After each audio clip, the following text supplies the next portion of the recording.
I wish it was a little smoother this morning. You know where you're at? Yeah, I do. All right, you gonna find some tuna Fort for Bragg. us? I'm gonna try to find you some tuna. We found a lot yesterday, so it's a little rough, but we'll see how it goes. All right, that's our captain, guys. We got our first mate right here. Dave, what are you gonna do to help us catch some fish today? I'm gonna hope it's a little more stable than it is out here right now. Well, I'm gonna throw out the zucchini feathers and hope we can get on a school of fish.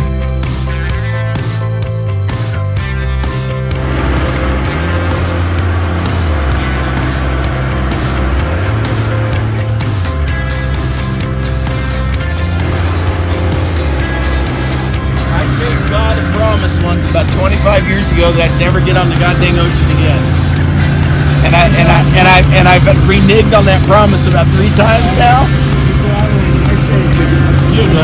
I'm starting to question my sanity, Steve. Ted's starting to talk about God and religion now. For the last few weeks, I've had a bit of a roller coaster up and down run of bad luck. You've heard the stories. This week, unfortunately, I have another story for you. What we'll do is we'll take a look at a few pictures, we'll get into the report, and once again, we'll start it off with one of my stories. Let's take a look at these pictures.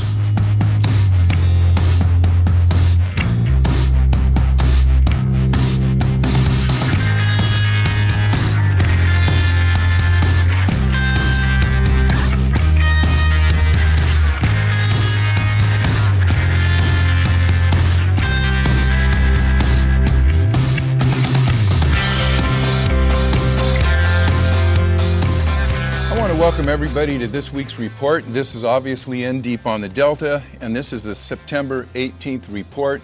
We're going to start off with another one of old Uncle Steve's stories. So our story starts up at Fort Bragg, California. I'm with my partner, Coach Ted, Coach Ted's father, Dave, and Dave's first mate, Dana. 4 of us are heading out in Dave's 30-foot Osprey. We're looking for tuna. Dave knows where the tuna are. They're about 40 miles offshore. We take off about dark. We're heading out to the tuna grounds, and the weather report is not exactly what they said it was going to be. It was turning into a bit of a rough sea. Long story short, we get out about 17 miles. Captain Dave says, you know, I don't think we're going to make it out there, but there could be a few fish in here. Dana and I go out the back. We're trying to set up a string of tuna baits, and we're kind of looking at each other and we're saying, this ain't going to happen. It just can't even stand up in the back of the boat. There's no way we can put the gear out, and there'd be no way to catch fish in this type of weather. So we decided, we'd come in and inform Dave what was going on. Said it's just too rough to fish. Looks like we're going to have to go in. Dave agreed. Time to go in. Here's where it gets a little dicey. My buddy Coach Ted, after the fact, tells us that he heard a pop or a crack or something. As we start coming in, Captain Dave says, I got a problem. Something's wrong with the motors. I can't get any RPMs out of them. I can't get any speed. I think I've got a hydraulic problem. The boat's not acting right. Although I'm not a captain, I can tell you that when you're 17 miles out, and you're the only boat out there, I don't believe another boat went out of the harbor that day, and you start having engine problems and hydraulic problems, that's not a good deal.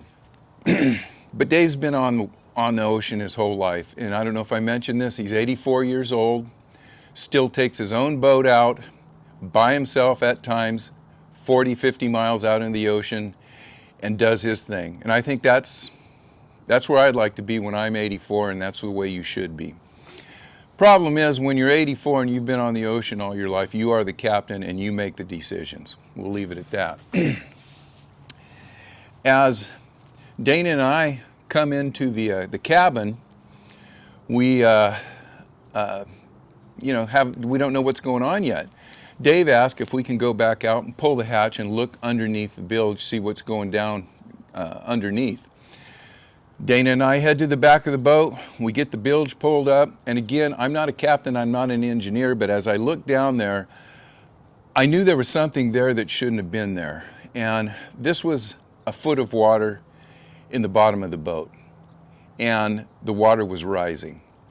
The motors weren't underwater at this time, they were just up to the flywheels. That's what you saw, all that splashing around. That was the water coming up into the flywheels of twin diesel engines.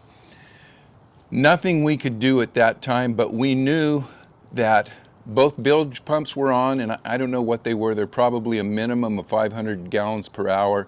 We had more water coming in than the bilges could pump out. The motors were still working. We immediately went into the cabin, told Dave what was happening. Maybe it'd be a good thing to call the Coast Guard and give them what they call a pan-pan. Now, a pan-pan is not a mayday. We were not sinking at the time. We just had a situation. So generally, the prudent thing that Ted, Dana, and I thought should happen is maybe call the Coast Guard, let them know we're having some problems. Can you spot us on your GPS? We'll give you updates as we come in. If we need to call you for a mayday, you know, you guys can be ready. Again, Dave is the captain. He knows what's going on. He knows his boat, and he's the captain.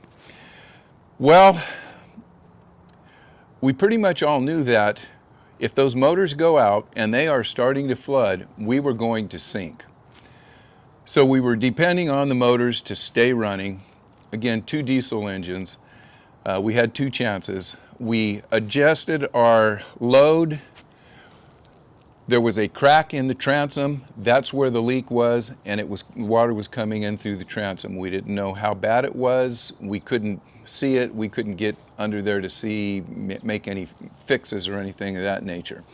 Ted got religion at that time, but we were heading in to port, 15 to 17 miles out. A boat that normally runs about 35, maybe 40 knots was running high end at maybe right around 10. So we had about an hour and a half to get back in, and we were chugging along. Bottom line, once we shifted the gear around and we were all on the right side of the boat, the water stopped rising, and we had enough bilge pumping water out that we were keeping our head above water. But by this time, the engines were basically totally submerged in water. Don't know how that happens. They keep running. At least one of them ran until we got back in. All in all, we got back in. I believe I may have a picture of Coach Ted kissing the dock when he got in. We got the boat on the trailer. We found the crack. We still didn't know by the time Ted and I left back for home, we didn't know exactly where the water was coming in. We did find out that there's going to be some major repairs, and one of the engines did poop out. So I'm going to just say it was an experience, and I'm not going to say it was a fun experience, but it was an exciting experience. And let's put it this way. If next week I come on here and I've got to tell you guys another story, I pray that it's a story of me catching a big fish, because we got some stuff coming up here in the next week that could push us in that direction. So let's start off with this week's report. We'll talk about a little river business. And first thing I want to do is say, you know, for most of us adult anglers, especially you tournament guys, you know, the tournaments are kind of burning off, the TOCs are happening, and it's kind of going to be the off season for tournaments. But if you are a young angler, just getting a high school angler, and you're fishing the tournament circuits for high school, their season is just beginning. They're just getting back to school. All of the mentors are getting their groups together, and they're putting their plans together for next year. I've been talking to Cam Cardosa, who is the mentor for the San Joaquin Bass Masters. I'm going to throw up the flyer for the San Joaquin Bass Masters, and they're trying to solicit some help for this year, whether you're a boater, whether you have some old gear that you can donate to the kids, whether you want to make a financial donation or any type of donation. All of the bass clubs, the junior bass clubs, are looking for help. If you are in the Tracy, Manteca area, it's the San Joaquin Bassmasters. If you are up in Sacramento, it could be the Delta Saints. Most of you guys know Brad Soto. If you're farther up, we could be talking about the Vista del Lago Club. There are youth groups all over. If you don't know your local youth group and you want to donate something, hit me up in the remarks. That's Cooper, SCOOPER 956-1032 at gmail.com, and I will put you in contact with the mentor of your local chapter of youth fishing organization. And if you want to get involved in that, keep the kids off the phone and on the water, give them a call and see what you can do to help out. That's the first line of business. And I'm going to just go out on a limb right now. I'm going to put something out there that it's a little early, but we'll be talking about this hopefully in a couple of weeks. I talked to Dave King. Dave is the man behind NorCal Bass Tournament. He is going to be opening, or has plans to open, a new tackle shop out at Paradise Point. I'll know more about that in the next week or two. He's still getting permits together and things like that, but Dave is planning on opening a tackle shop. So if that comes to fruition, we're going to have Dave on board. He'll tell you all about a new tackle shop out at Paradise Point. Moving on, let's talk about King Island. For those of you who are launching out of Paradise Point, King Island, Lads, kind of Central Delta, the King Island Bar and Grill is now open 7 days a week. They are under new management. They are only open for breakfast Friday, Saturday, and Sunday, but they are open 7 days a week for lunch and dinner. So if you're out and about, you feel like going in for breakfast or something, or maybe starting off with a breakfast or coming in having lunch, check out King Island Bar and Grill. They have a dock there. You can watch your boat from the restaurant. If you've got stuff on there, you can watch it while you're eating. And I think a lot of people don't know that actually at King Island they also have a small general store. So if you're up in that way and you need to get gas, number one, King Island has gas. And they also have a small general store that you can go in to buy drinks, ice, things like that. Let's talk about stripers, and we'll even throw in a few salmon. Let's talk about salmon first. They are trickling into the system. There's been reports that there are salmon out there. I have had some fingers out looking at all the places that they normally start to show up when I start fishing for salmon out here, and they are not in the sloughs and the places that I normally find them in. I will also say that if you are going to fish for salmon, there are real specific regulations, and do not quote me on this. I believe the McCollum River is actually legal to fish for salmon. And I believe, I've been told that sycamore, hog, anything, beaver, all of those tributaries are also legal. It is a 1 fish limit, 2 fish in possession. So that means if you come up here and you're fishing 3 days and you want to catch 1 fish each day, you better eat that first fish on the first day, because you're only allowed to have 2 in possession, not 2 in your boat. 1 in your freezer, 1 in your boat. With that being said, check your regulations to make sure you are legal if it comes to salmon fishing. Let's talk about stripers, and they are coming in. I'm going to announce that this week the striper season has begun. Now there are a lot more fish, still a lot more fish out west than there are deep into the Delta. Alan Fong has been reporting that the fishing up around Liberty has been very good. Trawlers up around Rio Vista, I'll say from Rio Vista to Pittsburgh and Antioch, are doing pretty darn good. A lot of those fish, I think, are ahead of the fish that are coming into the Central Delta. Now there are more and more fish in the Central Delta, and the numbers are not only getting better, but the size is getting better. Still a ton of fish. A ton of small fish, and you're going to have to wade through a lot of small fish, or you're just going to have to try to get away from those smaller fish. I did talk to Captain Bryce Tedford. Bryce is a fly fishing guide that specializes in striper. He's been out every day. He basically confirmed the same thing. He has made a couple runs up around Lads and back, Prisoner's Point. He's finding fish there, but most of the fish are from, if you're going to fish in the Sacramento or the San Joaquin side, you probably want to start at Edo's and work your way out to, I'll say Pittsburgh, maybe go out of Brandon Island, fish the Rio Vista area. Most of the people in the Central Delta, they're fishing live bluegill. That's working really well. If you're a troller, you can start picking up fish trolling. The guys that are catching fish with big glide baits, river to sea, S-wavers, sneaky Pete's, walking baits. If you're out early and late, you've got a good chance of picking up some nice fish. After that, I think that you got probably a better chance of trolling or maybe drifting some bluegill.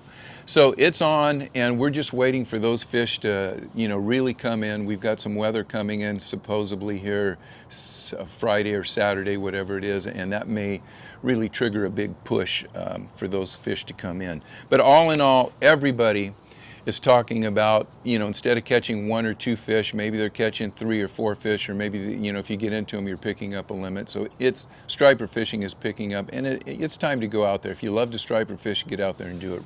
It's starting. Largemouth bass. It has also been, the largemouth have also been on a bite. Everybody to a T is catching more and more fish. Everybody is also talking about there's still a lot of small fish that you have to wade through to get to the bigger fish. If you want to catch the bigger fish, punching is the #1 deal out here. There are guys still frogging, and a lot of guys are catching big fish frogging. After that, you can take your chances with a chatterbait. You're going to wade through a lot of smaller fish with chatterbaits, but if you're looking for numbers, a chatterbait will put good sized fish in the boat. It'll put good numbers in the boat. If you're looking for a lot of numbers, go with that mini the Z-Man Mini Max. That'll put good numbers in your boat. If you're looking for bigger fish, go with the big old Donkey Slayer. That'll put the bigger fish the bigger fish in your boat. After that, it doesn't matter where you are. My best luck has been on rock and tule banks, and that's what I've been wearing out for the last month. I'm not leaving them because every time I do and I fish islands and tules and stuff, I just don't do as well as I've been doing on rock and tule. But everybody's catching fish. You can catch fish on worms. Anything you do out there, you are going to catch fish. It's just a junk bite, and sometimes this time of year, the report may be, you have got to punch. If you want to catch fish, you've got to punch. This year, not so much. It's wide open. Do what you are comfortable with. Do what you have confidence in, and just go out and have fun. Don't worry about wading through too many small fish. It's just a fact of the matter for this time of year. Topwater bite has been, I'd say, good to excellent, at least steady and fair. In the morning, the bite generally doesn't happen right at the change of light. It's about a half an hour after the sun comes up. Generally, when you think the bite is going to die, that's when it starts. It has been lasting for 45 minutes to an hour for most people, and it doesn't matter where you are in the Delta. You just have to be out there, and you have to be on the water throwing baits. I want to talk a little bit about Coach Ted. Now that he's recovered from our ocean trip, he's been out quite a bit, and he's doing a lot of damage on one topwater bait, and he agreed to let me tell you about what that bait is. It is a whopper plopper, but it's not our standard whopper plopper. He's using the 90, which is the small whopper plopper. I'll put a picture of it up there. And he is using phantom shad color, and he swears by that color. Underneath the gill plate, you can see he's got a little yellow-orange painted on that thing, and he's also put a feather treble on it, and Ted is basically saying that is the one that is catching fish. He's got fish to over 7 pounds on the 90 size whopper plopper. So if you're not throwing that, you're throwing a big whopper plopper, you're not getting bit, try that small 90. Have it in a light color, a translucent color, phantom shad, maybe sexy shad, or not a dark color, light colors. With that being said, I have been catching most of my fish on that Nori's tough bug that I talked about a few weeks ago. It seems to be outproducing my poppers and my bubble walkers. For whatever it is, when that tough bug darts and it goes underwater just a few inches, that's when the fish are taking it. If something is staying on the water, on top, poppers, ricos, and things, they're coming up and hitting those baits. But man, when I put that Nori's bug on there and I pop it and it kind of moves down underwater about so much, that's when most of the fish are hitting it. And almost all of the bigger fish that hit that, they don't come up and grab it on top. There's just a swirl underneath. So when that thing gets pulled down underneath and it starts to come up, you guys know the drill. Those fish come in, they think it's injured. The bigger fish come in and they grab it. So with that, the fishing is good. And here is, for you guys that have waited around for the end of the report here, here's the situation. I'm doing this report Wednesday morning. As you watch this, obviously it's going to be Thursday or Friday. We have a storm coming in, according to the weather people. This storm is coming from the south. It's going to be a warm storm. There's going to be wind. There's going to be probably light rain. Do not take my advice on this. I'll give you the advice that I got many years ago from a guy named Cooch Kachia.